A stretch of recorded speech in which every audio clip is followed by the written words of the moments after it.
Assalamualaikum warahmatullahi wabarakatuh. Alhamdulillahilladzi arsala rasulahu bil huda wa dinil haqq liyuzhirahu 'alad dini kullihi wa kafa billahi shahida. Asyhadu an la ilaha illallah wahdahu la syarika lah wa asyhadu anna Muhammadan 'abduhu wa rasuluhu la nabiyya ba'dah.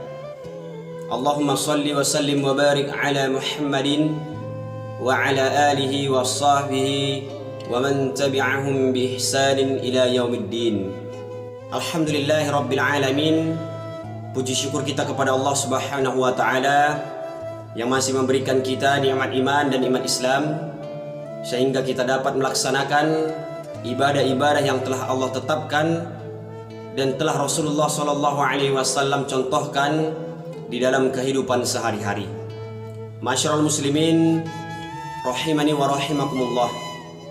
Terkait masalah kematian, dunia ini adalah desain kematian yang sempurna bagi setiap manusia. Tempat rekayasa kematian yang sangat dramatis. Kok bisa? Sebab semua ruang yang ada di dunia ini diciptakan oleh Allah sebagai tempat untuk mengakhiri kehidupan seseorang. Rumah yang kita buat, tempat kita mati nantinya. Rumah sakit, tempat berkumpulnya orang-orang yang sakit dan yang meninggal. Semua keinginan keduniaan kita pun desain kematian.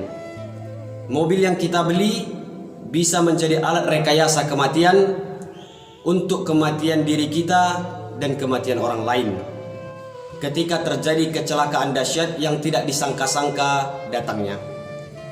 Hobi makan kita, jika tak terpola, bisa menjadi desain kematian dramatis. Rekayasa kematian lewat penyakit. Karena kebanyakan penyakit datang dari kerakusan mengkonsumsi makanan-makanan yang tak sehat. Termasuk makan yang terlalu berlebih-lebihan. Jika ada yang suka bermain, wanita dan narkoba dapat mengantarkan kematian lewat AIDS. Hal-hal sederhana pun bisa menjadi desain kematian. Misalnya jatuh di kamar mandi atau memanjat genteng, memperbaiki antena TV contohnya. Jatuh kemudian meninggal. Demikian pula kematian bisa menjemput sedang bermain sepak bola, menonton TV, baik kita sedang kuliah dan memberi ceramah. Yang pasti kita tak bisa bersembunyi dari yang namanya kematian. Sebagaimana Allah Subhanahu wa taala berfirman di dalam surah An-Nisa ayat ke-78 yang artinya, di mana saja kamu berada, kematian akan mendapatkan kamu. Kendati pun kamu di dalam benteng yang tinggi lagi kokoh.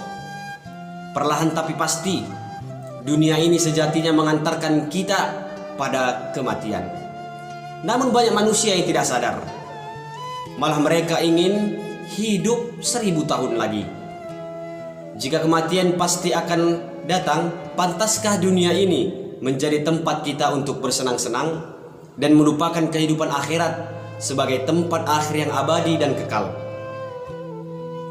Jika mati itu pasti, masihkah waktu yang kita miliki di dunia ini disia-siakan untuk menumpuk kenistaan, mengobarkan hedonis, dan memamerkan kesombongan yang kita miliki? Masyarul muslimin rahimani wa rahimakumullah. Jika kematian datang, tak ada yang bisa menolaknya. Tidak ada yang bisa digadai untuk menawar. Harta, anak, istri, usaha dan kekuasaan akan ditinggalkan. Istri, suami, dan anak akan bersedih dengan kepergian kita. Tetapi tangisannya tidak bisa berbuat apa-apa. Manusia hanya membawa amal ketika kematian datang menjemput. Kedatangannya tidak dapat dimundurkan atau tidak dapat dimajukan. Semua terserah kehendak Allah Subhanahu wa taala. Sebagaimana Allah Subhanahu wa taala telah berfirman di dalam Al-Qur'an, "Kullu nafsin dha'iqatul maut wa nabluukum bisyarri wal khair fitnatan wa ilaina turja'un." Tiap-tiap yang berjiwa akan merasakan kematian. Kami akan menguji kamu dengan keburukan dan kebaikan sebagai cobaan yang sebenar-benarnya, dan hanya kepada kamilah kamu dikembalikan. Quran Surah Al-Anbiya ayat ke-35. Kehidupan dunia ini seperti titik-titik waktu yang kita rapatkan hingga membentuk garis kematian. Seperti layar monitor jantung di rumah sakit. Jika masih hidup titik-titik detak jantung berhenti, maka akan membentuk garis lurus atau linear yang menandakan kematian telah menjemput. Hubungan seseorang dengan dunia ini hanya seperti garis linear. Garis lurus yang berujung pada kematian. Sepanjang apapun kita menorehkan garis kesuksesan di dunia, namun akhirnya akan berakhir pada garis yang namanya kematian. Dalam riwayat sebuah hadis, Abu Hurairah radhiyallahu anhu bercerita bahwa Nabi Shallallahu alaihi wasallam pernah mengajaknya dan berkata, "Mari kutunjukkan kepadamu tentang kenyataan dunia ini." Aku pun mempersilahkannya. Kemudian beliau membawaku pada suatu tempat sampah di luar Madinah.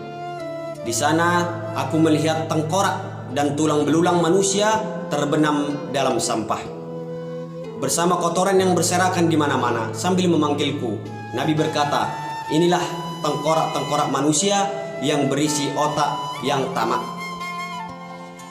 Orang-orang yang hidup seperti kebanyakan kalian selama ini menyadarkan harapan mereka pada kehidupan duniawinya. Tengkorak-tengkorak ini tergeletak tanpa kulit, dan setelah beberapa hari nanti akan menjadi tanah.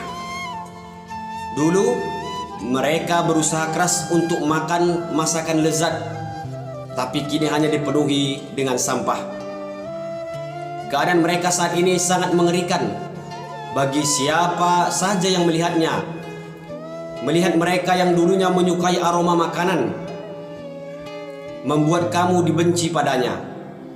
Kotoran yang ada di sekeliling mereka adalah pengganti baju-baju gemerlap yang pernah mereka kenakan. Sekarang mereka dalam kekuasaan angin yang terbang sesukanya. Inilah tulang belulang binatang yang pernah menempati manusia yang sombong. Siapapun akan meneteskan air mata pada akhir perjalanan yang tragis seperti ini. Abu Hurairah pun menangis terseduh-seduh. Ma'asyiral muslimin rahimani wa rahimakumullah. Percuma saja kita melarikan diri dari kematian, karena tak akan mampu, karena setiap makhluk pasti merasakan kematian.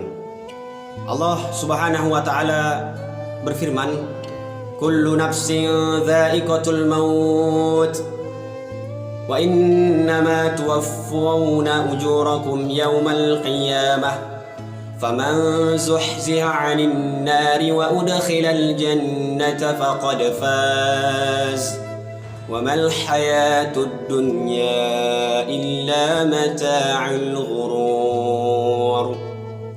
Tiap-tiap yang berjiwa akan merasakan mati, dan sesungguhnya pada hari kiamat disempurnakanlah pahalamu. Barang siapa jauhkan dari neraka dan dimasukkan ke dalam surga, maka sungguh ia telah beruntung. Kehidupan dunia itu tidak lain hanyalah kesenangan yang memperdayakan. Quran Surah Ali Imran surah ketiga ayat 185. Kini saya dan Anda telah paham bahwa semua di dunia ini akan berakhir. Masa bayi akan berakhir dengan memasuki usia anak-anak. Usia bermain anak-anak pun akan berakhir dengan memasuki usia remaja. Masa remaja yang indah akan segera berakhir dengan datangnya usia dewasa. Masa tua akan datang sebagai akhir dari usia dewasa seseorang. Masa tua pun akan berakhir dengan kematian. Waktu, ruang, dan tempat memiliki akhir masing-masing dan dalam dimensi yang berbeda-beda. Waktu pagi akan berakhir di siang hari. Ketika sore merambat, siang pun berakhir. Bulan Desember menjadi akhir dari perjalanan waktu selama 1 tahun. Ruang-ruang kosong diri yang kita isi dipenuhi dengan ilmu, pengalaman, dan pengalaman. akan berakhir. Tempat-tempat yang kita menjadi milik kita akan sayang 1000 sayang, sebab dalam bentangan waktu yang panjang banyak yang kadang tak memberi akhir yang bahagia buat kita. Masyarul muslimin rahimani wa rahimakumullah. Jika dunia dan seisinya memiliki akhir, mengapa manusia semangat sekali untuk mengejarnya, sampai-sampai nafas terakhirnya dipakai untuk berlari menyongsong yang namanya dunia. Harta akan musnah, jabatan akan habis di purna waktu, kecantikan akan luluh di senja usia. Semua akan berakhir dengan ketiadaan. Kehidupan ini akan berakhir dengan takdir kematian. Tapi mengapa dengan angkuh engkau katakan akan hidup 1000 tahun lagi? Jika kematian datang sebagai akhir dari kehidupan, maka akhirat datang sebagai akhir dari sebuah kehidupan yang kekal dan abadi. Akhiratlah yang pantas menjadi tempat tujuan terakhir, karena dia adalah akhir yang abadi untuk kehidupan. Akhirat adalah ruang terakhir yang harus kita isi, karena dia diberisi kenikmatan, kebahagiaan, dan anugerah terbesar yang tak akan pernah habis dinikmati. Tak akan pernah punah meskipun dijamah terus menerus, tak akan pernah usang oleh waktu. Masyarakat muslimin yang dimuliakan oleh Allah Subhanahu wa taala, masalahnya bekal apa yang akan kita bawa ke sana nanti, dan apakah kita semua merasa yakin memiliki bekal cukup untuk itu? Marilah saya mengajak diri pribadi dan saudaraku sekalian untuk senantiasa mempersiapkan sebisa mungkin, sekuat mungkin untuk menghadapi yang namanya kematian. Di dunia ini kita hanya hidup sementara. Dunia ini tempat bercocok tanam, yang mana Allah telah menciptakan kita di dunia ini hanya sekedar tempat singgah, dan Allah memberikan peluang bagi kita untuk beramal, untuk mencari bekal menghadapi kematian. Jadi apa yang harus kita sombongkan? Dengan kekayaan kita barangkali, dengan kecantikan kita barangkali, dengan kekuatan yang kita miliki barangkali, semuanya akan hilang begitu saja ketika Allah Subhanahu wa taala telah mencabut nyawa kita. Contohnya saja dengan kekayaan yang kita miliki. Mana lebih kaya kita dengan burung walet? Burung walet, air liurnya saja ketika dijual mahal harganya. Namun kita manusia, apakah kita sudah mati kemudian laku untuk dijual? Siapa yang mau beli daging kita? Siapa yang mau beli mayat kita? Itu tandanya apa? Manusia ketika didatangkan kematian, maka tidak ada yang dapat kita ambil manfaat dari tubuh kita selain amal dan perbuatan yang kita lakukan di dunia ini. Masyarul muslimin rahimani wa rahimakumullah. Kita tahu bagaimana sarden yang dijual di warung-warung. Sarden itu mati, akan tetapi sarden laku dijual. Kita contohnya memiliki tubuh yang bagus, wajah yang cantik, wajah yang tampan, akan tetapi ketika kita sudah mati, siapa yang hendak membeli mayat kita? Jadi apa yang harus kita sombongkan di dunia ini? Apa yang kita banggakan di dunia ini? Kita kalah dengan seekor burung walet. Kita kalah dengan ikan teri. Kita lihat ikan teri berpuluh-puluh tahun sudah mati, akan tetapi dicari orang dan masih laku dijual. Kita baru 5 jam saja meninggal, kemudian dikuburkan. Ada nggak orang yang mau membeli mayat kita? Tentu saja tidak ada yang dapat ataupun mau membeli mayat kita. Itu tandanya bahwasanya manusia ini tidak ada gunanya ketika hidup di dunia, tidak mempersiapkan bekal untuk menuju kematian dan menghadap Allah Subhanahu wa ta'ala. Demikianlah yang dapat saya sampaikan pada kesempatan kali ini. Mudah-mudahan dengan tausiah singkat ini yang mengingatkan kita akan kematian, untuk senantiasa mempersiapkan diri kita menghadap Allah Subhanahu wa Ta'ala. Bertakwalah kita dimanapun kita berada, karena kita tidak tahu kapan Allah akan mencabut nyawa kita, kapan Allah akan memanggil kita untuk menghadap Rabb, untuk menghadap Allah Subhanahu wa Ta'ala. Namun kita diberikan kesempatan oleh Allah Subhanahu wa Ta'ala hidup di dunia, maka gunakan kesempatan itu dengan senantiasa beramal soleh, memperbaiki diri, dan senantiasa meningkatkan keimanan dan ketakwaan kita kepada Allah. Insya Allah, Allah Subhanahu wa Ta'ala akan melihat jerih payah hambanya ketika hambanya mau berusaha untuk mendekatkan diri kepadanya.